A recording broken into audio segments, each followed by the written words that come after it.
Shalom Aleichem. It's a famous Reb Zushya, the Rabbi Elimelech of Lezhinsky's brother, that he says, "V'chisaymu ma noichal b'shana hashvius." If you ask, what am I going to eat on the 7th year? I'm not allowed to plant. So Hashem says, "V'tzivisi es brachosi," I'm going to command my brachos. So why do you need a command? So he says that really, if Hashem told you that you're not allowed to plant on the 7th, He didn't tell you don't plant on the 7th year and you're going to die. So sure, was going to supply for you. But because you asked, that's short already. What am I going to eat? You're doubting. You by you doubting, you were like took the pipelines of shefa and bracha and like you constricted them. So now Hashem has to recommend to open them to supply bracha. But the bracha for sure would have came without asking. This reminds me of a medrash. The medrash, I think it said there was a ger who used to be a stargazer. He became a ger, and he had to travel a long distance. So his old minhag was that he would go check out the constellations before you set out on a big trip to make sure everything's in order. And he saw, I don't know what he saw. I think he saw something dangerous, whatever it was. And he's like, one second, what am I doing? This is why I became a ger. I used to believe in this stuff beforehand. Now there's a Rebbeinu Shalom who runs everything. So he went on the trip anyway. And I think the medrash says that he ended up getting, as a Kanarov was a storm at sea, or getting held up by robbers, and he ended up being saved. So I think the medrash says that why was he attacked by robbers is because he looked at the stars before he went out. And why was he saved? Because he put his bitachon in Hashem. So in other words, sometimes being too smart, sometimes Hashem requires of us a tmimus, to go with simplicity. We're the time where we see in the Torah this command of going with tmimus. Rashi says, "Tamim tiyam Hashem lekecha." You shouldn't be doirish achar sidos. Don't be so futuristic. One of the ways this applies is very hard to apply to our life is what are we going to eat tomorrow? Parnasa, right? But even that requires a tmimus. There's a certain mile that Klal Yisrael has, Yaakov Ishtam, that of a tmimus, that we're able somehow to put things away.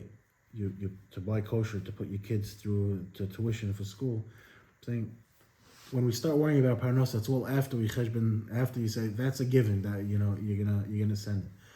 I heard from Rabbi Shabbat Goldstein. He told me, I think b'shem of Meir Shapiro of Lublin, that when Hashem told Avram Avinu, first of all, he found out Avram Avinu that Hashem took him above the stars. He made him that he's not meshubah to mazolis. Why? So it could be because he had this tmimus. Because when Hashem told him, I'm going to make from you a nation, he said, look up at the stars and count them. Could you count them? That's how your children are going to be, as numerous as them.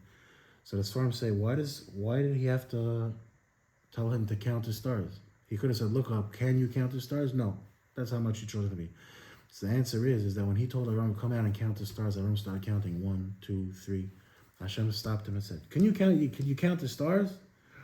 No. That's the way your children are going to be. If I'm going to tell them something, even if it's going to seem impossible, but I said it, they're going to do it. That's it. It's tmimus.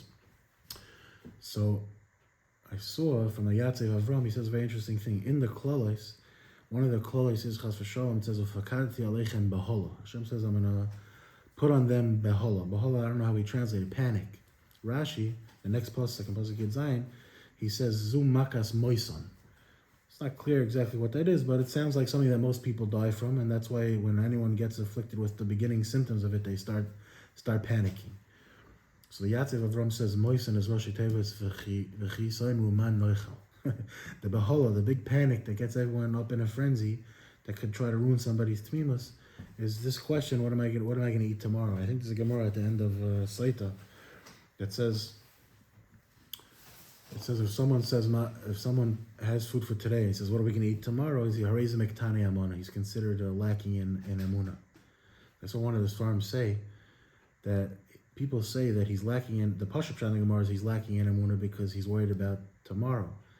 I saw a pshat, it says that he's lacking in emunah because he thinks he has for today. He doesn't say everything he needs. Someone went to the Chazon Ish and he asked him a question. So the Chazon Ish said, Rebbe, have emunah. So he said, Lav kol yoyim misrachesh nisi. He borrowed a term from the Gemara that says, not every day is Hashem does a nes. So the Chazon Ish said, Lav kol yoyim misrachesh nisa.